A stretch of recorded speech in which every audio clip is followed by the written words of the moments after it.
नमस्कार, मैं हूं अंकुर और आप देख रहे हैं सत्यहिंदी.com। आइए एक नजर डालते हैं अब तक की सुर्खियों पर। भारत में बीते 24 घंटों में कोरोना के 3,722 नए मामले आए हैं और 134 मौतें हुई हैं। इसके अलावा 1894 लोग ठीक भी हो चुके हैं, जिसके बाद कुल संक्रमितों की संख्या 78,003 हो गई है, जबकि मरने वालों की संख्या 2,549 हो गई है। अभी तक कुल ठीक होने वालों की संख्या 26,234 है और कुल एक्टिव मामले 49,219 हो गए हैं। देश के सबसे ज्यादा कोरोना प्रभावित राज्य महाराष्ट्र में संक्रमितों की संख्या 25,922 हो गई है। दूसरे स्थान पर गुजरात है, जहां कोरोना मरीजों की संख्या 9,267 है। तमिलनाडु में भी संक्रमितों की संख्या 9,227 हो गई है। लॉकडाउन के बीच पैदल ही अपने घरों की ओर लौट रहे मजदूरों को उत्तर प्रदेश सरकार की एक बस ने कुचल दिया। इसमें 6 लोगों की मौत हो गई और 2 घायल हैं। हादसा उत्तर प्रदेश के मुजफ्फरनगर में बुधवार रात करीब 11 बजे हुआ। मीडिया रिपोर्ट में कहा गया है कि वे पंजाब से अपने गृह राज्य बिहार लौट रहे थे। मध्य प्रदेश के गुना में बुधवार देर रात 60 से अधिक मजदूरों की बस का एक्सीडेंट हो गया। इस हादसे में 8 मजदूरों की मौत हो गई। इसके अलावा बिहार में भी एक बस और ट्रक में टक्कर होने से 2 मजदूरों की मौत हो गई और करीब 12 लोग घायल हो गए। बस में करीब 32 मजदूर सवार थे जो मुजफ्फरपुर से कटिहार जा रहे थे।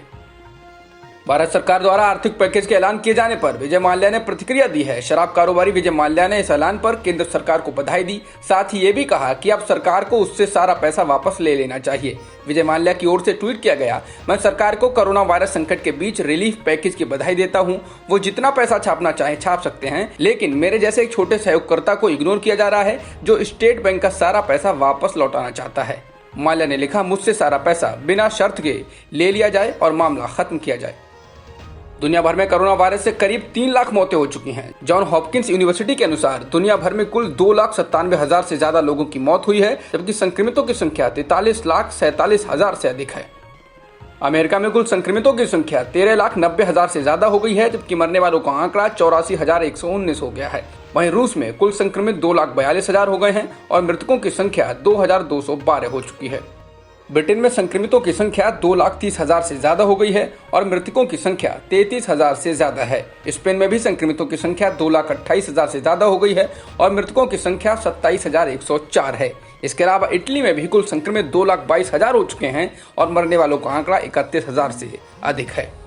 पब्लिक हेल्थ इंग्लैंड यानी कि PHE ने कोविड-19 एंटीबॉडी टेस्ट किट को मंजूरी दे दी है। यह पहली बार है जब किसी एंटीबॉडी टेस्ट किट को मंजूरी दी गई है। इस टेस्ट किट को स्विस कंपनी रोशे होल्डिंग एजी द्वारा तैयार किया गया है। PHE के विशेषज्ञों द्वारा इसके परीक्षण की सटीकता को मान्यता दी गई है।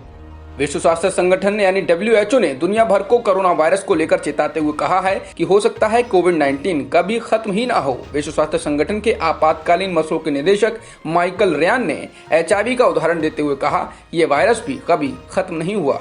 ऑस्ट्रेलिया में बेरोजगारी दर अप्रैल महीने में 5.2% से बढ़कर 6.2% हो गई है। हालांकि अर्थशास्त्रियों ने 8.3 का अनुमान लगाया था, जिससे ये कम है। रोजगार के स्तर पर दुनिया भर के देश जिस तरह से प्रभावित हुए हैं, उस मामले में ऑस्ट्रेलिया की स्थिति बेहतर है।